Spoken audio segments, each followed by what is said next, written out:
Medigadda tour పాలక పక్షంలో ఉన్నామని ఫీల్ అవుతూ ఇప్పటికీ ఫామ్ హౌస్ నుంచి బయటికి రాని కేసీఆర్ నల్గొండ టూరు.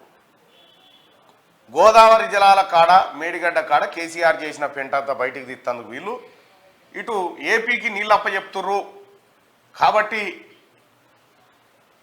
కృష్ణా జలాలపైన పోరాటం అని చెప్పి కేసీఆర్ కల్వకుంట్ల కన్నీళ్లు గారుస్తూ ఉన్నాడు. ఇంకా ఆయన సభ ఏందో ఆయన కథ ఏందో ఎవరికి అర్థం కాదు. అది ఎందుకు పోతాడో ఏం చేస్తందుకో ఆ ఎంటబోయే కార్యకర్తలను చెప్పురి మనం నువ్వేంటివిగా సార్ రాయలసీమ రతనాల సీమ చేస్తా అంటివి జగన్మోహన్ రెడ్డి గారు చెప్తుండు కదా సార్ మీ పేరు అక్కడ అసెంబ్లీలా అని చెప్పి అడుగుర్రి.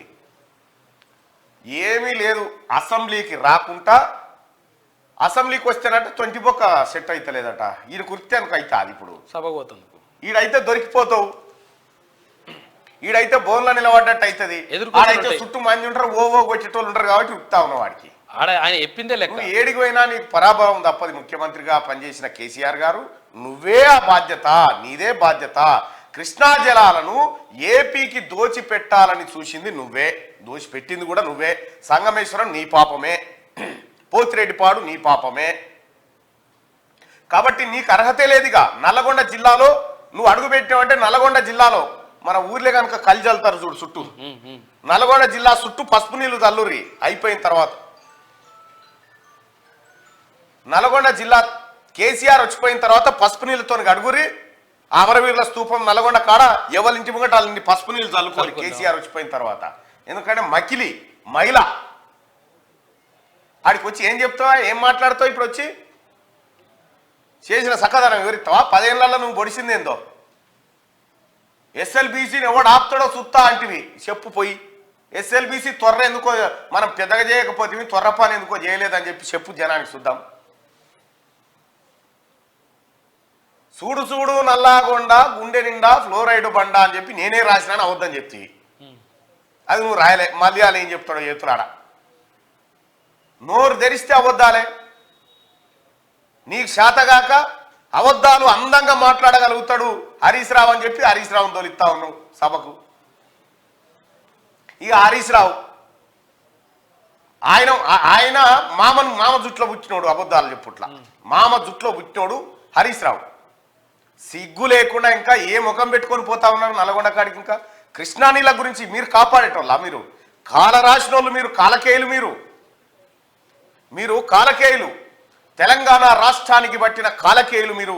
మీ కల్వకుంట్ల కుటుంబమే కాలకేయుల కుటుంబం లెక్క తయారై కృష్ణా నీళ్ళని ఏపీకి దోషిపెట్టిన దొంగల ముఠా మీది. పోయి ఏం చెప్తావు ఇప్పుడు? కన్నీళ్ళు గారుతావాడా? ఒక్కనే పేగు దిగేటట్టు కొట్లాడిన అటుకులు బుక్కినా అని చెప్తావా?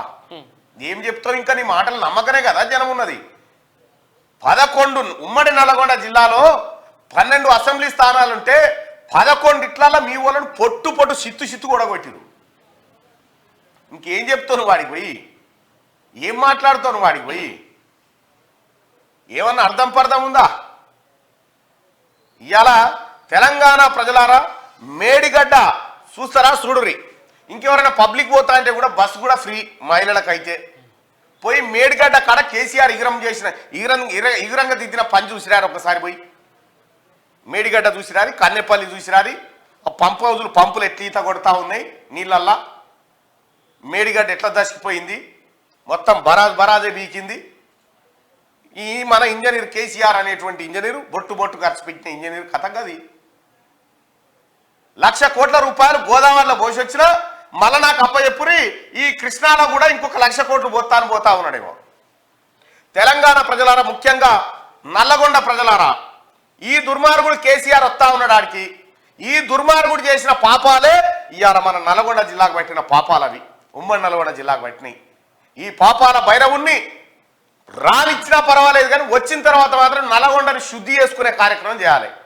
నల్గొండ ప్రజలారా, ఈ దుర్మార్గుడు ఎక్కడెక్కడికైనా అయితే పోతాడో అక్కడ ఇంటి ముంగడ ఇంత పసుపు నీళ్లు శాంతి చల్లుకొని అంతే శుద్ధి అవుతుంది.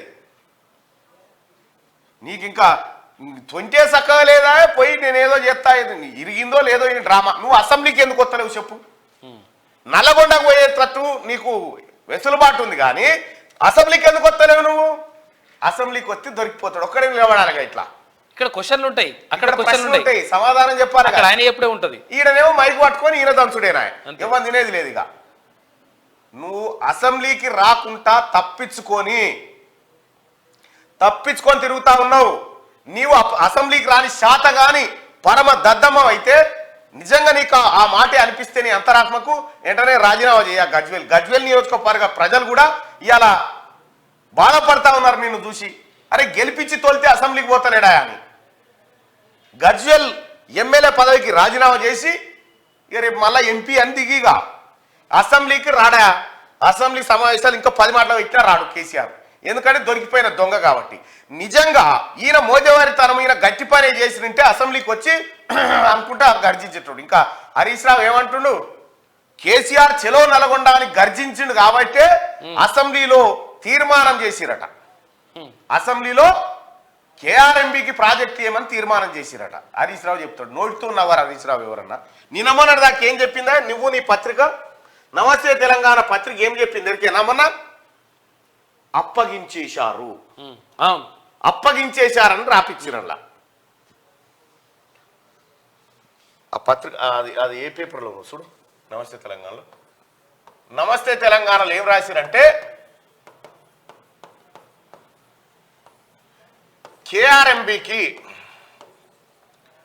కాంగ్రెస్ పాలకులు ప్రాజెక్టులు అప్పగించారు అని చెప్పి రాసింది. ఒకవేళ అప్పగించిన తర్వాత మళ్ళీ అసెంబ్లీలో తీర్మానం ఎట్లా చేస్తుండొచ్చు? అంటే ముందుగా అప్పగించింది అనేది మాట తప్పు అన్నట్టు, అంతేనా? హరీష్ రావు నీ మాటకేమన్నా ఉందా? ఇక ఏమంటాడు ఆయన? ముఖ్యమంత్రి రేవంత్ రెడ్డి గారిని పట్టుకొని అగో కేసీఆర్ ను గంత మాట అంటావా? మీ రేవంత్ రెడ్డి గారు సోనియా గాంధీని బలిదేవత అన్నాడంటే ఎస్, తెలంగాణ రాష్ట్రం ఇచ్చి ఏపీలో తన పార్టీని బలి చేసుకున్న దేవతనే సోనియా గాంధీ గారు. ఎస్, తెలంగాణ రాష్ట్రాన్ని ఇచ్చి తన పార్టీ నాశనమైనా పర్వాలేదు తెలంగాణ బిడ్డల ఆకాంక్షలు నెరవేరుస్తా అని ముందుకొచ్చిన దేవతనే, తన పార్టీని బలి చేసుకున్న దేవత తను. సిగ్గు లేకుండా మాట్లాడుతూ ఉన్నారు. ఇంకా దానికి అబద్ధాలను కూడా నవ్వకుండా చెప్తే నిజాలైతే అనుకుంటుండు హరీష్ రావు గారు. మీ తెలివయా మీ యాక్టింగ్లు, మీ కథ మాకు తెలియదా? ఇన్ని రోజులు ఆడిన యాక్టింగ్